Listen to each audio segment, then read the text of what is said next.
अस्सलाम वालेकुम एवरीवन। ये हमारी सेकंड वीडियो होगी। जो मेरी फर्स्ट वीडियो थी वो मेरे से गलती से बंद हो गई, जबकि मैंने उसके अंदर आपका टॉफ का टॉपिक कंप्लीट करना था, लेकिन मैं कंप्लीट नहीं कर पाई। उसके अंदर मैंने सिर्फ आपको बेसिक्स बताए थे। बेसिक्स ये थे, एक बार मैं आपके साथ दोबारा से डिस्कस कर लेती हूँ।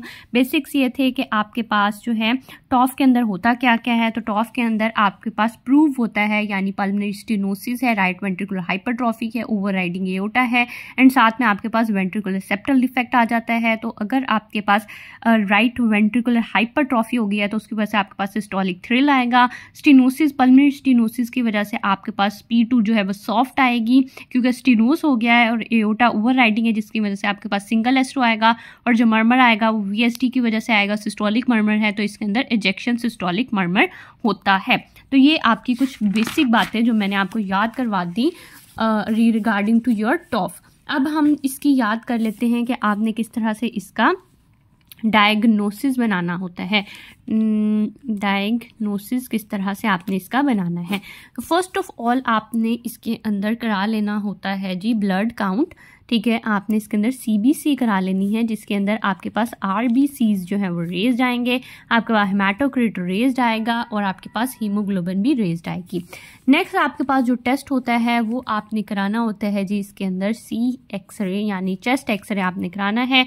इसके अंदर आपको जो है बूट शेप्ड हार्ट नज़र आता है और साथ ही आपके पास ओलीगैमिक लंग्स, ठीक है, ओलीगैमिक लंग फील्ड होती है, यानी आपके पास लंग की जो वेस्कुलरिटी है वो कम हो जाती है। उसके बाद आपके पास आ जाता है, इसके अंदर आपको नज़र आता है जी बूट शेप हार्ट और ओलीगैमिक आपके लंग्स हो जाते हैं। नेक्स्ट आपके पास आ जाता है जी, हमने इसके अंदर ECG करवानी होती है। ECG के अंदर आपको राइट एक्सिस की डेविएशन मिलेगी, राइट एक्सिस डेविएशन मिलेगी, एंड आपके पास राइट वेंट्रिकुलर हाइपरट्रॉफी आपको साथ में मिल जाएगी। नेक्स्ट आपके पास आ जाता है जी, आपने करा लेनी होती है इकोकार्डियोग्राफी। इकोकार्डियोग्राफी आपने करानी है, ये आपके पास डायग्नोस्टिक फीचर होती है। ठीक है जी, इसके अंदर वही प्रूव वाले आपने सारे सिम्टम्स लिखने हैं। फर्दर आपके पास आ जाता है जी, आपने करनी है कैथेटराइजेशन। ओके, वो आपको कैथेटराइजेशन क्या बताती है, वो आपको डिग्री ऑफ डीसैचुरेशन बताती है और प्रेशर बताती है in the ventricles and aorta. ये आपके आ गया जी डायग्नोसिस। डायग्नोसिस के बाद मैं आपको बताती हूँ कि किस तरह से हमने तैयार करनी है इसकी मैनेजमेंट।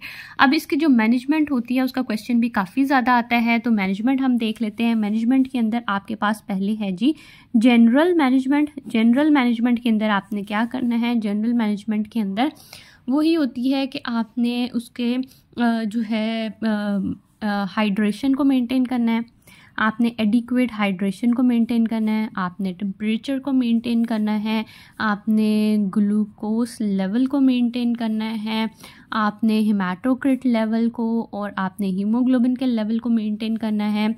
साथ ही आपने क्या करना होता है, आपके पास इंडोकार्डाइटिस हो सकती है, तो उसके लिए आपने प्रोफाइलैक्सिस देनी है। ठीक हो गया, आपके जो भी सिम्टम्स आते हैं आपने उसी को देखकर ट्रीट करना है।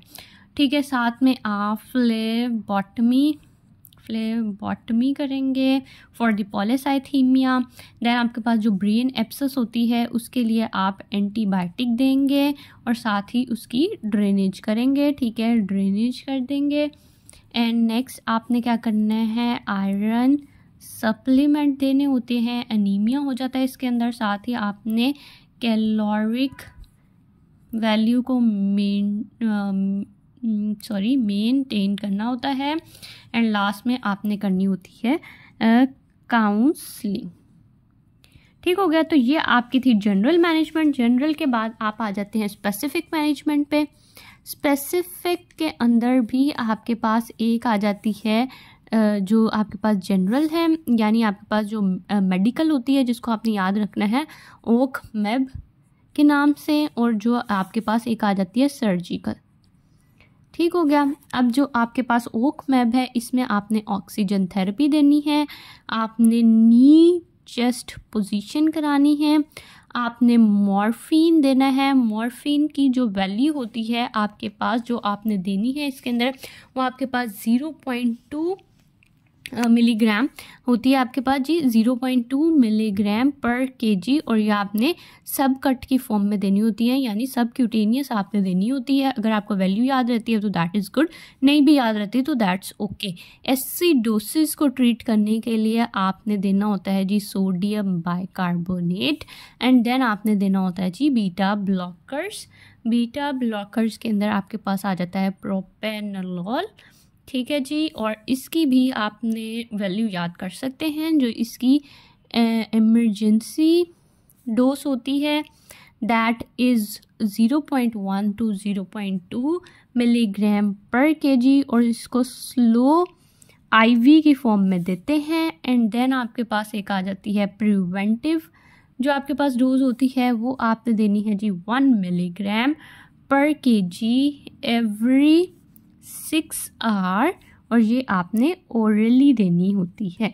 तो ये आपके पास हो गया जो आपके पास ओक मैप था। देन आपके पास आ जाती है जी इसकी सर्जिकल जो डेफिनेटिव ट्रीटमेंट है, उसके अंदर आपके पास आ जाती है जी सर्जिकल ट्रीटमेंट। सर्जिकल ट्रीटमेंट को आपने याद रखना है जी BPW से। BPW बी से आपके पास आ जाता है जी बेलालॉक ट्यूसिक शंट, बेलालॉक ट्यूसिक शंट। उसके बाद आपके पास पी से आ जाता है जी पोर्ट्स शंट, एंड आपके पास डब्ल्यू से आ जाता है जी वाटरसन शंट। अब जो आपके पास बेलालॉक ट्यूसिक शंट है ये किस किस के दरमियान में होता है, तो ये भी आप याद कर सकते हैं। ये आपके पास राइट सब क्लेवियन और आपकी पल्मोनरी आर्टरी के दरमियान होता है, पल्मोनरी आर्टरी के। पोर्ट्स शंट आपके पास होता है जी left pulmonary artery and descending aorta के दरमियान में, एंड वाटरसन जो है वो आपके पास ascending aorta and right pulmonary artery के दरमियान में होता है।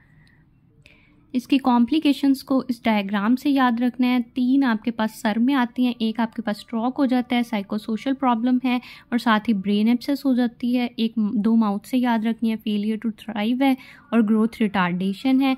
हार्ट से आपने एंडोकार्डाइटिस को याद रखना है, लीवर से आपने हाइपोग्लाइसीमिया है, और किडनी से अनीमिया एंड पॉलीसाइथीमिया को याद रखना है। That is all for your टॉफ।